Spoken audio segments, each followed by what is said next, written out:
last Sunday, and we did a live cast of the World Cyber Games Invitational, and we got to see some of the top American players, In Control, Machine, Louder, and G5. We got to hang out with them and cast a couple of games. So definitely my first time casting live and you know, in person with the players. So definitely a lot of fun.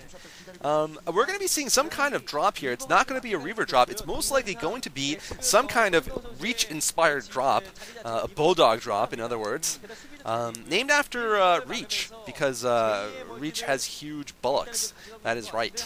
And hence, if you do it, you're a dog of Reach. That actually made no sense at all, but I think Reach would make sense of that. Anyway, we've got a Reaver, actually. We do have a Reaver. I just didn't see the robotic support bay. But we do have a Reaver and 2 Zealots inside of that shuttle, and we'll see if he tries to go for a break, or if he's just going to try to do something else, like you know, try to just do some harassment rather. We'll have to see. Both of these players are now picking up their 3rd bases. Interesting enough, Casey choosing to pick up kind of a far away base. I'm not sure how easy it is to defend. On the other hand, it's going to be incredibly hard to attack also. So you know, it probably won't be any problem for him. Oh wow. Maybe I shouldn't have said that. This drop might change things, although, oh, nice work there by Casey, killing off the Zealot before it could kill off the tank. So that right side base is actually going to be secure. That right side base, of course, also connected to the main base. Actually, it does make sense that it's there, I guess, because it's slightly farther away in terms of ground. But, you know, in terms of air, it's going to be able to get there, well, slightly longer, I guess, also. But still going to be able to get to that right side base.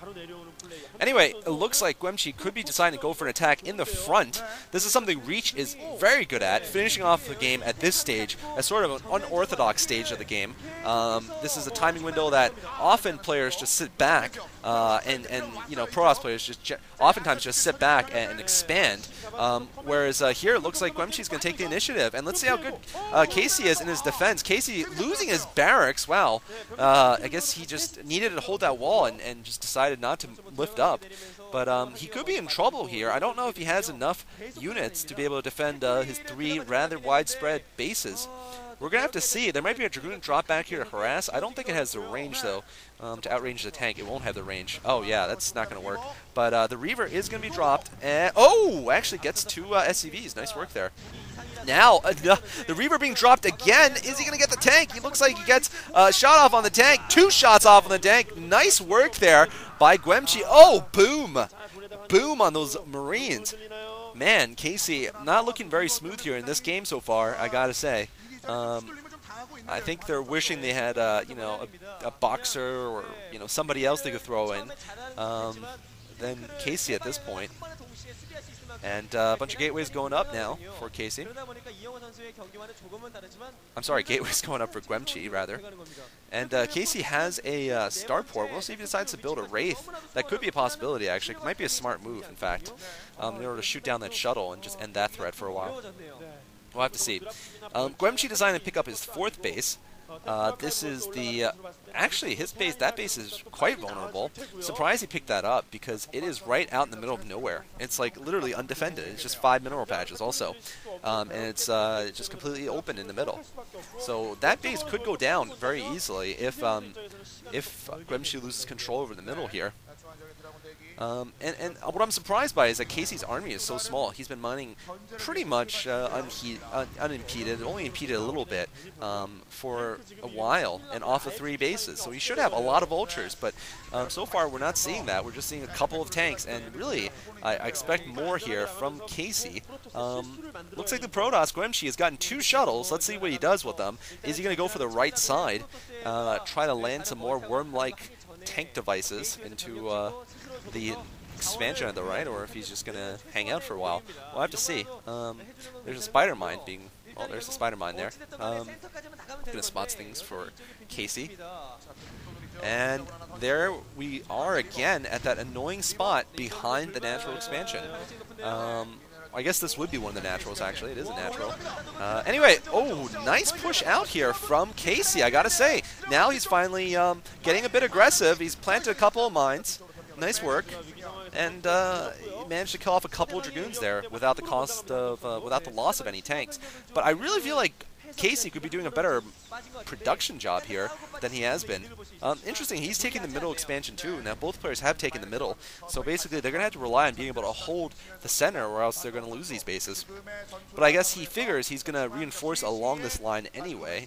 That's why he's not taking the farther away bases. But oh, look at this. Casey, I think, knows about this base. Nope, he's just curving north. Okay, so I guess he doesn't. He was just curving north to try to get around. Oh, he gets around. Nice work there by Casey, but smartly enough, Guemchi has built some cannons. Oftentimes we don't see Protoss players doing that, and then they get harassed to death in the late game, when honestly a couple minerals being thrown on cannons is a very good investment. So it's a good thing to see Guemchi has done that. Anyway, it looks like we've got ourselves another potential harassment, yet again on the right side, and that is just an annoying place for Casey to try to defend. Wow, we've gotten all of a sudden Arbiter Tech out for Guemchi, and Guemchi is going to probably go for another base here, maybe the natural.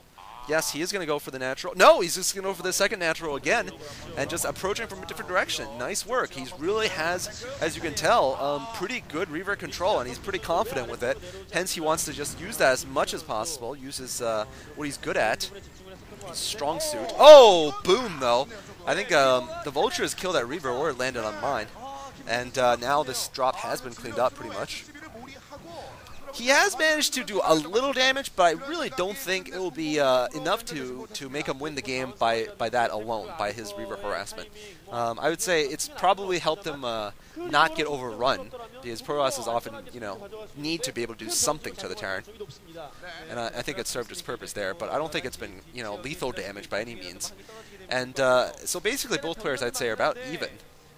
Casey, on the other hand, has not been able to do any harassment, but he is Terran, so he can get away with that a little bit more. Now he's going to be trying to, but I don't think this is going to last long. Let's see how good his Vulture micro is. If he's going to target the probes, he is, letting them take some hits. Looks like Guemchi might be thinking about picking up a 5th base, but he is going to get spotted. And so far, I mean, basically both players are just jockeying for position. I'm amazed that they haven't had an encounter yet. Well, I guess it's because Casey doesn't want to move out, and Guemchi doesn't want to move in, so, it makes sense.